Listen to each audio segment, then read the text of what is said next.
Welcome to the Deep Dive, where we crack open complex topics armed with the best research and pull out those essential nuggets of knowledge. Today, we're peeling back the layers on something incredibly important but often completely overlooked: the true cost of delivering health programs around the world. That's right.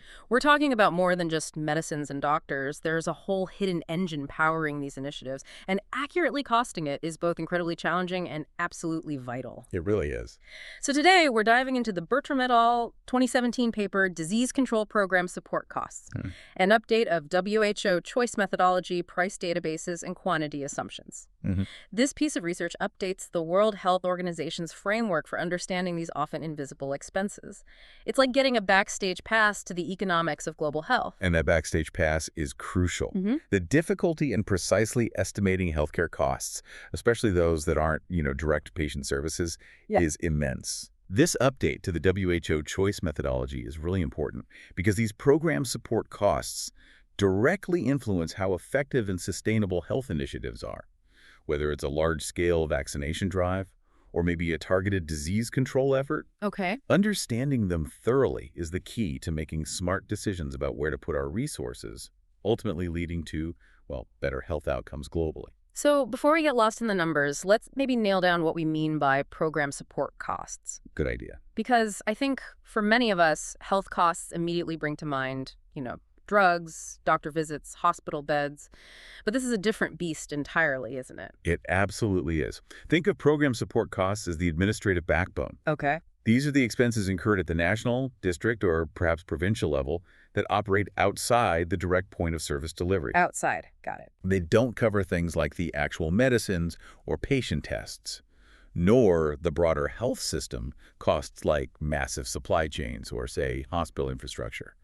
They are, in essence, the enabling costs, the crucial work that ensures direct services can even happen. That distinction is really helpful. So these are the costs tied to activities specifically designed to support, improve, and encourage people to actually use particular health interventions for a given disease or condition. Exactly. Can you give us some concrete examples of what falls into this category? What kind of activities are we talking about? Sure. The paper highlights several key areas. Administration, which is your general oversight. Right. Monitoring and evaluation to track progress. Yeah. Supervision of health workers, developing and implementing legislation, essential training.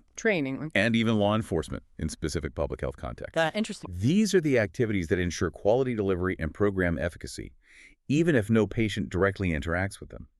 Imagine an HIV prevention program. It might involve national training sessions for health workers on new guidelines, or maybe local administrative staff meticulously managing data on outreach efforts.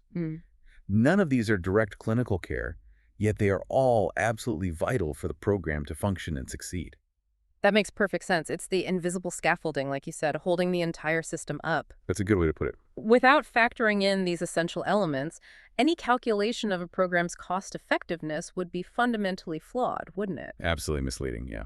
So what's the practical implication here for someone, say, planning a health initiative? How does this understanding change their approach? Well, it means you have to consider the complete picture from the outset. Right. If you're comparing, say, two slightly different drug regimens for diabetes where only the medication costs differ, then maybe these program support costs might not be the primary differentiator. But for larger strategic decisions like launching or significantly expanding a national disease control program, these support costs are absolutely fundamental.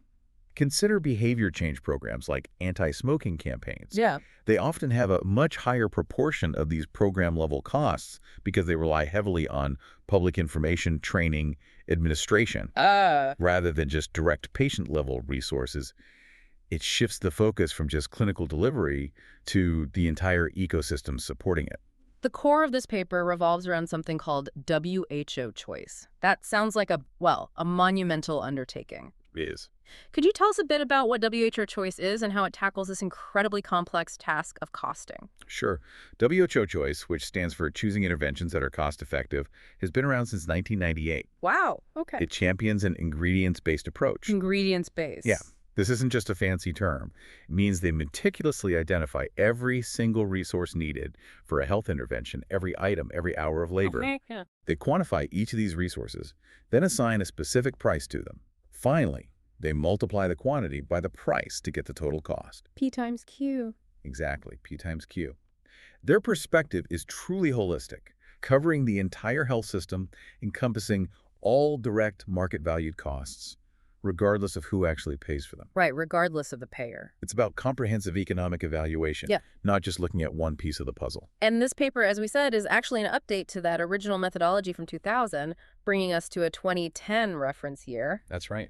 What were some of the most significant advances or changes in this updated framework? Well, a major leap forward was moving from broad regional-level prices to much more granular, country-specific prices for all 194 World Health Organization member states. Wow, 194 countries. Yeah.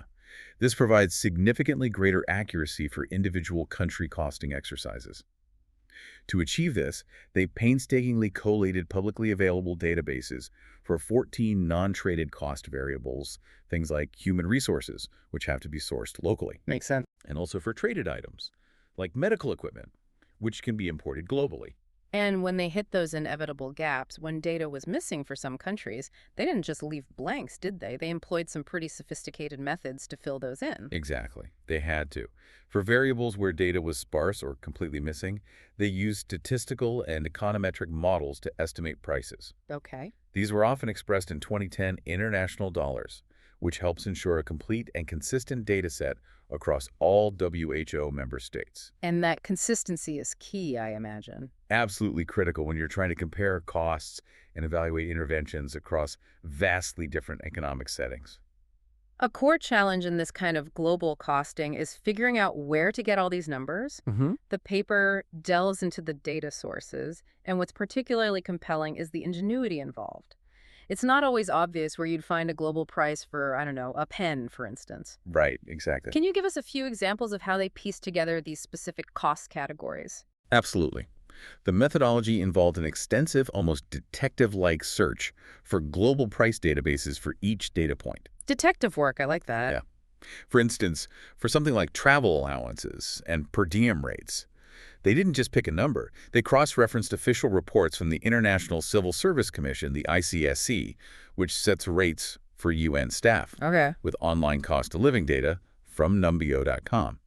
Then they applied specific scaling factors, like using 20% of the ICSC rate to approximate local per diem values, 20%, that's specific. plus an additional 5% for meeting-related economic costs. So very detailed. So even official international rates get a local adjustment. That's a practical detail that really underscores the effort. It does. What about something like vehicle and transportation costs? How do you even begin to standardize that globally? Well, new vehicle costs came from the UNOPS procurement website, UN WebBuy, which provides prices specifically for international organizations or low-income governments. Okay, so a dedicated source. Then, to get operating costs per kilometer, they combined fuel prices from the World Bank, Right. fuel consumption figures from the U.S. Environmental Protection Agency, the EPA, Uh-huh. and even estimated tire costs and lifespans from major automotive websites like Michelin and Dunlop. Wow, down to the tires. Yeah. This really showcases the ingredients-based approach, breaking down every single component. That's remarkable. It illustrates the meticulous detail required. Okay, what about office furniture and supplies? Where did they turn for that?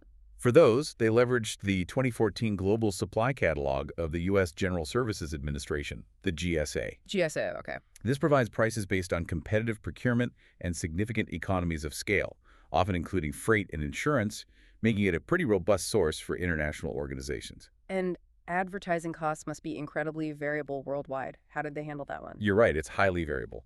For advertising, interestingly, they actually had to apply an econometric model developed way back in 2000. From 2000? Yeah, because no updated global data was available. This model estimates prices for like a 30-second TV or radio spot or a half-page newspaper ad as a proportion of a country's GDP per capita. Aha, okay. And then they applied it to 2010 GDP data. So The fundamental takeaway here for you listening is that even the most seemingly mundane items, from pens to car tires, are sourced and costed with remarkable ingenuity. Hmm. It reveals that the true value of global health programs lies not just in their direct services, but in the meticulous, almost invisible economic scaffolding built beneath them, Well said. often blending large-scale databases, specific scaling factors, and sometimes, like with advertising, older models updated to current economic conditions. It's a complex tapestry of data. Moving beyond prices, the other half of the cost equation is quantity, how much of something is actually needed. Crucial part. The paper makes some really interesting assumptions here.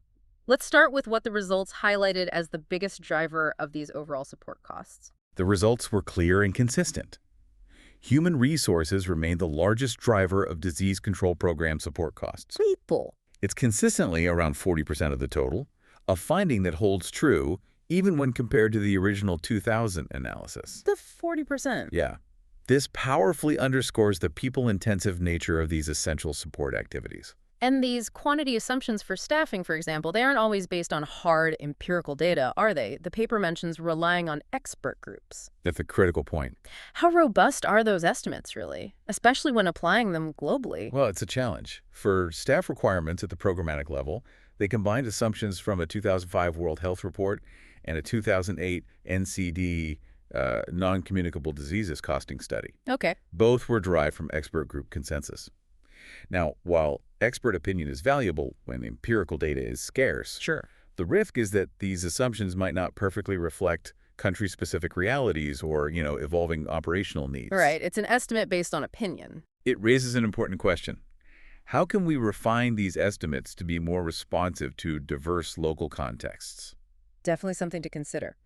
Now, what's interesting is how supervision costs show a sharp increase in this updated analysis.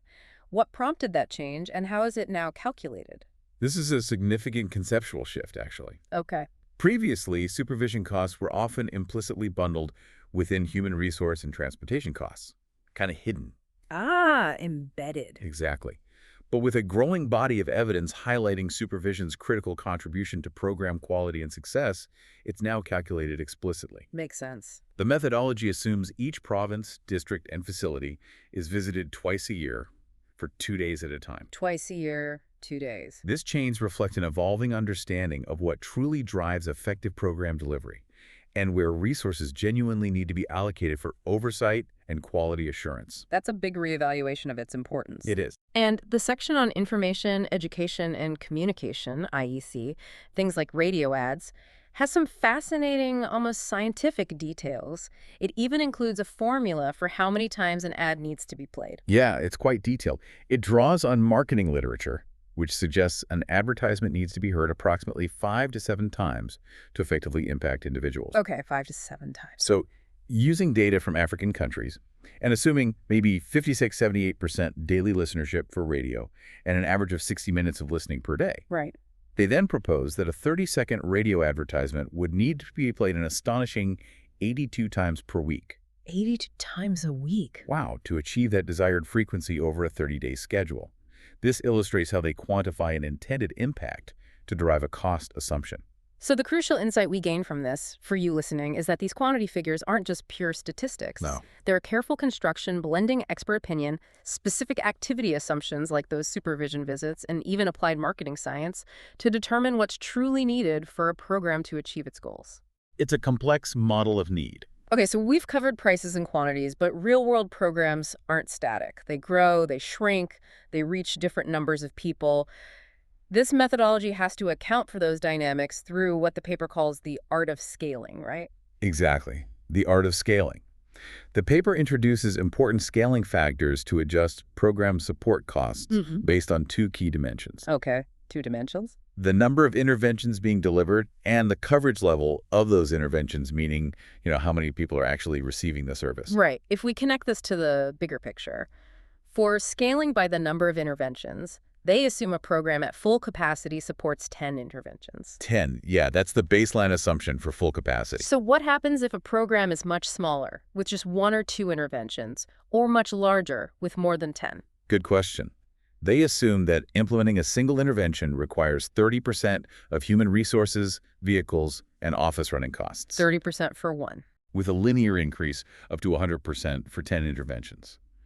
Beyond 10, there's just a marginal 3% increase for each additional intervention, recognizing some economies of scale, I suppose. Okay, diminishing returns. And crucially, costs for training and supervision are assumed to remain constant regardless of the number of interventions. Oh, interesting. Why is that? Well, the assumption is that a baseline investment in training infrastructure in supervision systems is required, sort of irrespective of the breadth of the program. That's a key detail. Some costs scale, others don't. Very important. And what about scaling based on coverage level? How many people are actually receiving the intervention? In this scenario, human resource and office running costs largely remain constant. They're constant. Yeah, because they're seen as more influenced by the number of interventions the program supports, not necessarily the sheer volume of clients. Okay, that makes sense. However, in-service training, training of trainers, and those supervision visits are scaled to coverage. This is based on the logical assumption that as a program reaches more people, you simply need more trained health workers, and those workers require more supervision to maintain quality and reach. Stands to reason. They also mention supply chain costs as a markup, even though it's not strictly a program support cost as we defined it earlier. Yep. Why include that in a discussion about support costs? Right. It's technically broader health system cost, but the WHO choice model includes supply chain markup ratios, for example, 13% for general commodities, a higher 26% for bulky insecticide-treated nets, ITNs. Higher for bulky items, okay. And an additional 6% for anything needing a cold chain, like some vaccines. Right. This is really to ensure a more complete picture of intervention delivery within the overall economic evaluation. It acknowledges that the broader health system costs of getting a product from, say, a manufacturer to a patient are essential for any intervention's success, even if they aren't administrative overhead per se. So the practical implication here, for you listening, is that this is a sophisticated way to model how costs behave. Not everything increases proportionally. Not at all. And these nuances are absolutely vital for accurate financial planning in global health. It shows that effective planning is an art form, really, not just a spreadsheet exercise. Definitely more art than simple math sometimes. Despite all this rigorous work, the authors are very transparent about the methodology's limitations and challenges. As they should be. This raises an important question. What are the biggest hurdles in getting these cost estimates precisely right, and what prevents even greater accuracy? Well, one of the primary persistent challenges is data availability. It comes up again and again. A data gap. Exactly. For some variables, up to 60% of countries, particularly low-income nations where the need is often highest, had missing data. 60%? That's huge. It is. And this reliance on estimation, while necessary, inherently introduces a degree of uncertainty into country-specific figures. It's a constant battle to get granular, reliable data from every corner of the globe. That's a huge gap that estimation tries to bridge. And you mentioned the reliance on expert opinion earlier for things like human resource quantity assumptions. Is there a concrete way to strengthen that going forward, perhaps moving beyond just consensus? Well, the authors strongly advocate for greater dedicated attention to program support costs in all future cost data collection activities. Basically, we need to measure this stuff better. Actively collect it. Yes. They also point out that many published costing studies only present aggregated unit costs without breaking down the underlying quantity assumptions and unit prices. So you can't see the workings. Right. It makes it incredibly difficult to truly understand the drivers of cost differences between programs or countries. More detailed reporting standards would be incredibly helpful for future updates and for making cost data truly comparable and actionable. It sounds like a call for more transparency, more granular data, and perhaps a more standardized way of reporting across the board. Precisely. What's the big picture implication of all this for the future of global health funding and planning? The conclusion really emphasizes the benefits of integrated approaches to program delivery, essentially, bundling related interventions together where it makes sense, Efficiencies. and a stronger focus on the operational costs of the health system at varying levels of capacity and coverage. It's not just about spending, but about investing strategically. The ultimate goal is to evaluate how different levels of investment and program support truly impact the quality and the reach of service delivery. Quality and reach, okay. This will make future costing work more robust, more transferable across different disease areas, and ultimately more impactful in the real world. So the crucial insight we gain is that while we've come a very long way since 2000 in understanding these complex hidden costs, there's still a significant journey ahead. Definitely. The pursuit of precision in global health economics is an ongoing challenge, and it's vital for every dollar spent. Couldn't agree more. Wow, what an incredible deep dive into the complex world of health program support costs. It's certainly complex. We've explored how WO Choice employs an ingenious ingredients-based approach, pulling data from, well, some surprising sources, and meticulously calculating everything from vehicle operating costs right down to the precise frequency needed for a radio advertisement. The level of detail is impressive. We've learned that human resources consistently emerge as the biggest cost driver, and how sophisticated scaling factors adjust for different program sizes and coverage levels. Understanding these costs isn't just an academic exercise. It's fundamental. Yeah. It empowers health planners and policymakers to allocate resources with much greater efficiency and foresight, ensure that every dollar spent contributes effectively to improving health outcomes. It forces us to look beyond the obvious, to grasp the full economic reality of bringing health interventions to life. And remember, for everyone listening, these aren't just abstract numbers on a page. Not at all. They represent the unseen efforts, the training, the supervision, the administration that form the essential backbone, ensuring that vital health services actually reach those who need them most. That's the human element behind the numbers. It's a powerful testament to the intricate balance between economics and public health, and the sheer ingenuity required to make it all work on a global scale. Absolutely. So, here's a provocative thought for you to carry forward. The next time you hear about a large-scale initiative, whether it's in healthcare, maybe education, or disaster relief, take a moment. Take a moment to consider all the program support costs that you don't immediately see. The hidden engine. Exactly. What invisible infrastructure, what tireless training, what meticulous administration might be making that program possible? And how might a deeper understanding of those hidden costs change your perception of its true value and, frankly, the immense challenges involved?